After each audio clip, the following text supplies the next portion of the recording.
So we're now on Daf Gimel Amid Beis.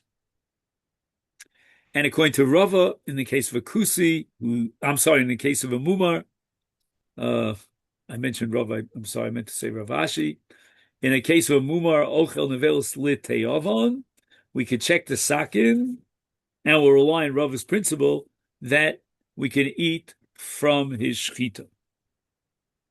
V'lo barak v'nosen lo yishchat. Since he's Ochel Nevelos, albeit Lit Teyavon, he's not going to bother with checking the knife, or even if he knows the knife has nicks, he's going to go ahead and shecht with that knife. So we got to check it out. Right. Im shachat, what happens if the mumar went ahead and he shechted, and we didn't check the knife? Is bodek sakin achraf? We can check the knife after he slaughtered the animal with the knife. Nimtzei sakino yofe.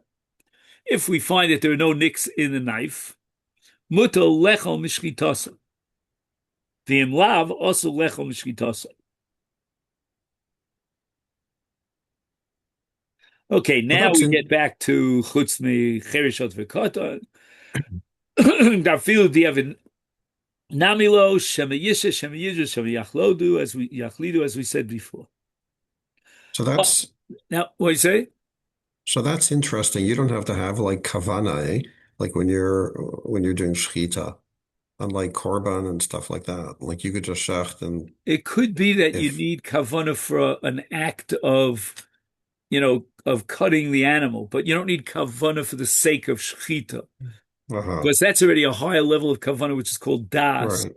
And they don't have das.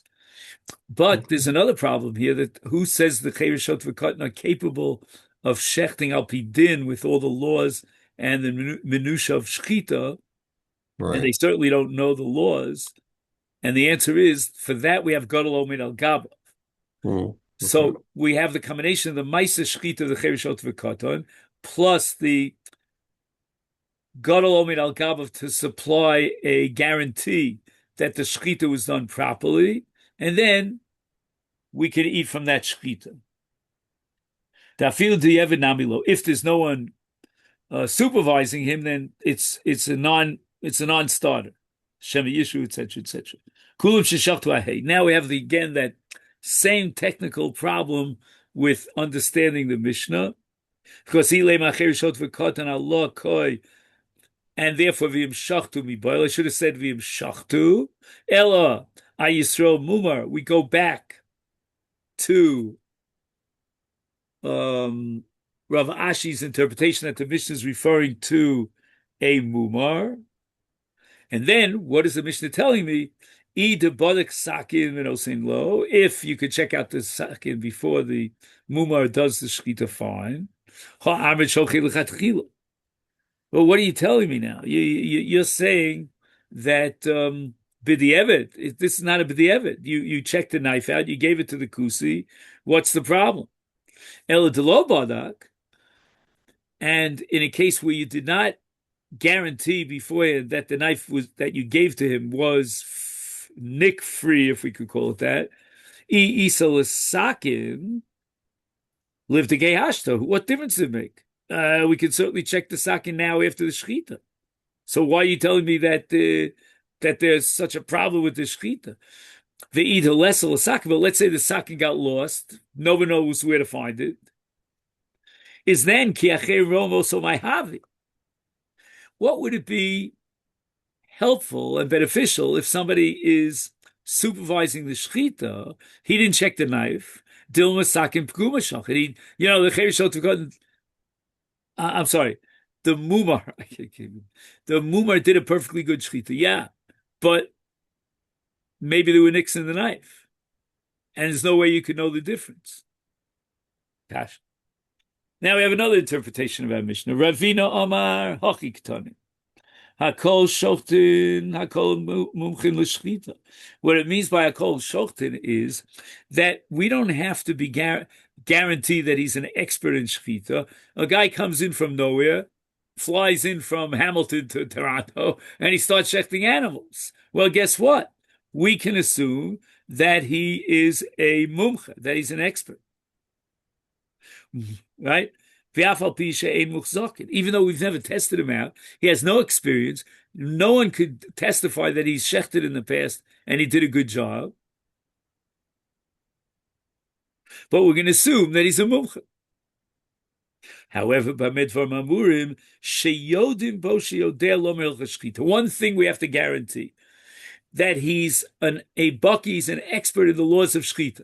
Again, whether or not he's a good shochet, whether or not he's skilled enough to implement shchita Right. without any of the psuli shchita, that I don't know. I'm going to have to rely on the fact that anybody who picks up a chalif and shechts is a mumcha. But we must guarantee that he knows the laws of shchita. Aval ein yodim, if we don't know, sheyodea, we can't be sure. Lo ma'ilcha shchita, then lo yishchot. Then it's not lechatchil. So again, if we don't know whether he's an expert in shchita, but we've already tested him and he knows the laws of shchita, then lechatchil is allowed to shecht. We assume that he's a mumcha in shchita. If, on the other hand, we did not check him out, we don't know if he knows the laws of shchita, then lechatchil is shouldn't shecht. But v'im shachat, you know what? It's not too late to check him out. We can examine him now. And bod kima also, and im yoter lomer hilchashkita mutalechol mishkitasim loya limlav also leshol mishkata. Can he pass the test now after the shkita?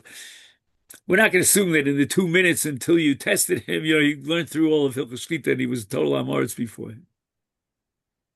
Now we get to the last part of the Mishnah. Chutz micherishot v'katon dafilu di'evid nabilo. If there's no one to examine his shchita and witness it while it was going on, then that's it. We can't eat from his shchita. We call any one of 3 psulei shchita it might have happened. We can't even check it out. Right? So it's not like the case of a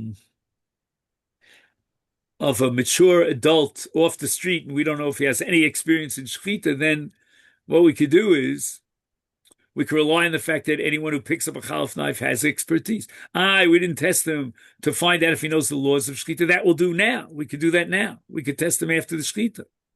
That's not going to help you in the case of cheirishot v'katan. You can't test them. And to check the throat of the animal after the shchita, you don't know whether it was one of these 3 things because there's no indication whatsoever.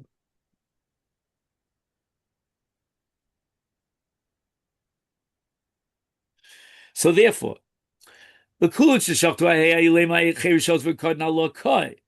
and therefore, Ella, says the Gemara, asha ein mumchin, if he has there's no proof from past experience that he's proficient in shchita,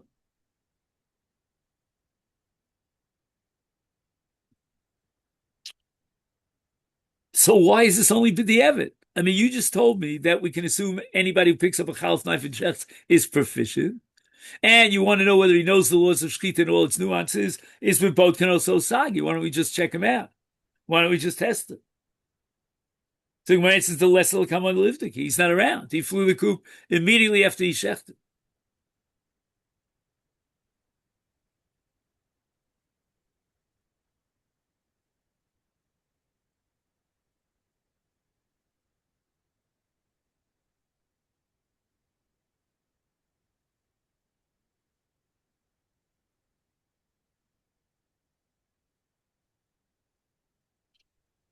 So here's a whole discussion, which we're not going to get into. If there are 2 strikes against him, number one, we don't know if he's proficient, if he's got mumchias, and number 2, we don't know if he knows the laws of shchita, then some would opine that we can't rely on his shchita at all. Now, all this was the Lishna Kama in Ravina. Now the Gemara has a Lishna Basra in Ravina. Ikadi Amri. Ravina Omar Hachi Ketani. Hakol Shochtim, Hakol Mumchin, Hakol Mumchzakim, Shochtim. So that now, according to the Lishna Basra of Ravina, we have to know that he's an expert. That's called mukzak. So on three different occasions, he shechted, and we saw there was a perfectly good shechita. And the chiddush in the Mishnah is afal pishein mumche. The word mumchen here takes on a different meaning. We have to be very careful. Mumchen here means mumchen behilcha shechita. Mhm. See, he doesn't know the laws of shechita, or at least we don't know whether he does know the laws of shechita. And yet, we're going to rely on his shechita l'chatchila because he's muchzakim. And what does it mean muchzakim? Amed v'amurim sheshachto lefanenu shtei v'shlosh piyamim v'lo nisalev. He didn't faint. Normal people who have no experience in shechita, they see Right. blood coming all over the place, they faint. So again, if he's proficient, he's proven himself on three occasions, and also now he's claiming I didn't faint, then even though we don't know for sure that he knows all the nuances of Hilchos Shechita, we can allow him to shecht. Lo yishchot shem yis'alef. So Chatchila, without any experience, we're afraid he might faint. But im shachat v'yom bari li shelo nisalafti, shchitasa ksheir.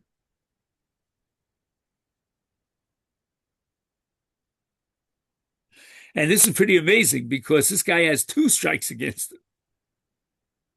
We have no proof that he's proficient because we never had shachat l'fanenu shtayim or shalosh pamim, and we don't know for sure that he knows Hilchos Shechita. And yet, b'di'evid, we're going to rely on his Shechita.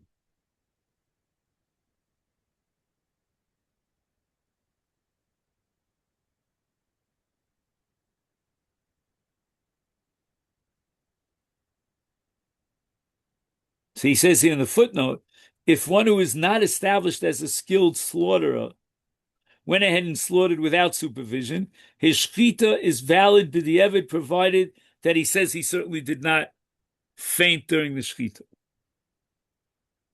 Again, it's a Yisrael kosher. We have no reason to suspect that he's lying. Right. The Mishnah concludes,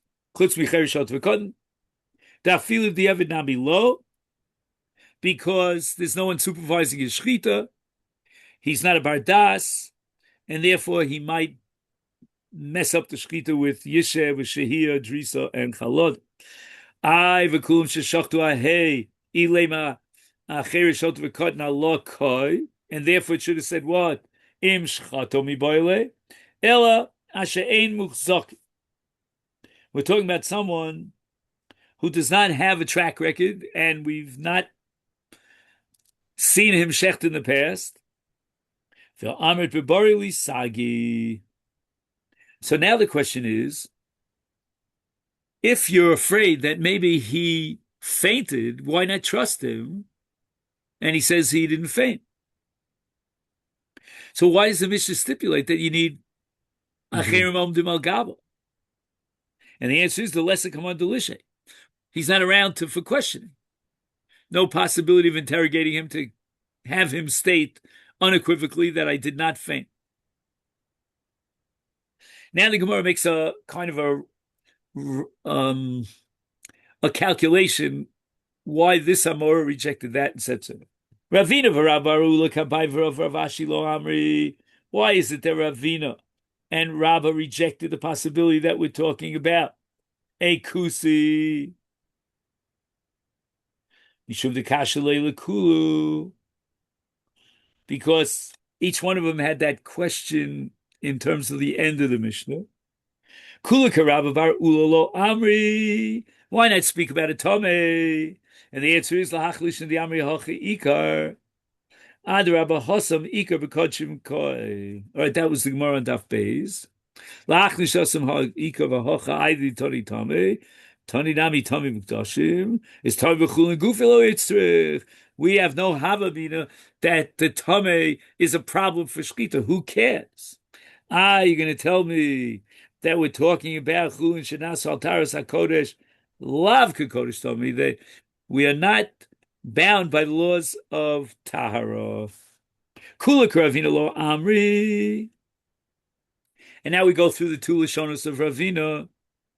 Lahach Lishna the Amri Mumchin in She'ein Mumchin Lo. And therefore, if we haven't established that he is proficient because two or three times he already shechted, then we cannot allow him to shech l'chadchila. Fact the Gemara rov mitzuyin etzel shchita mumchinim. If he picks up the chalif knife and he goes ahead and he shechts, he must be a mumche. Lach lishna diamri. Even according to the second lishna of Ravina, we have a problem.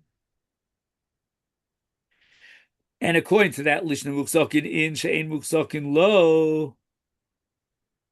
I don't. What are you telling me? That if it's not muchzak, so what? He might have fainted in the middle of a shechita. La lufe lo chashin. We're not afraid of fainting. Rav aloma kabaye kikusha. Right? He proved from the case of Yayin, Rava proved that it's enough to be nichnas v'yotze. So we don't need omer al gabov, that he was there from the beginning of the shechita to the end. Abaye lo oma karava hasam lo noga. But hachanoga, there in the case where you have an idolater and you don't know whether he touched the wine, well, he didn't come in contact with the wine. We don't have to assume he came in contact with the wine. If the guard goes in and out, that's enough to scare him. But here, in the case of the kusi, who is shechting the animal, he's mamish shechting the animal. Noga, he's touching the animal. And therefore, Yotze v'nichnas is not sufficient. Rav Ashi lomer ketravayu kasav kusim geiri arayasin.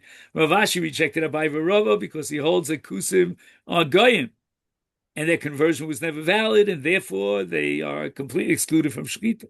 Abai lomer Rav Ashi because svirle lo svirle lahadarava, he doesn't allow a mumar li ochel nevelis b'tiyavon to shecht an animal. Why did Rava feel compelled to go back to Kusi? Why couldn't he accept Rav Ashi's interpretation?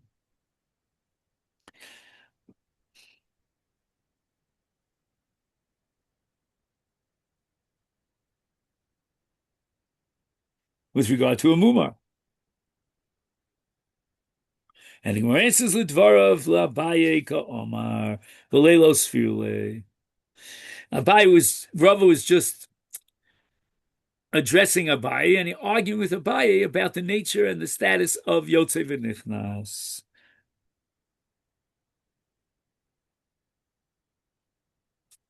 Okay, then. So this is where we'll stop. Okay, Shkoyach. Sorry I Good, was thanks. late. Okay, good. Do you Sorry. want to start next week a little bit later? I don't No, know. no, no. I just Oh, no, no, no, it's no. fine. Okay, great. Okay. Call to bye bye. Shkoyach.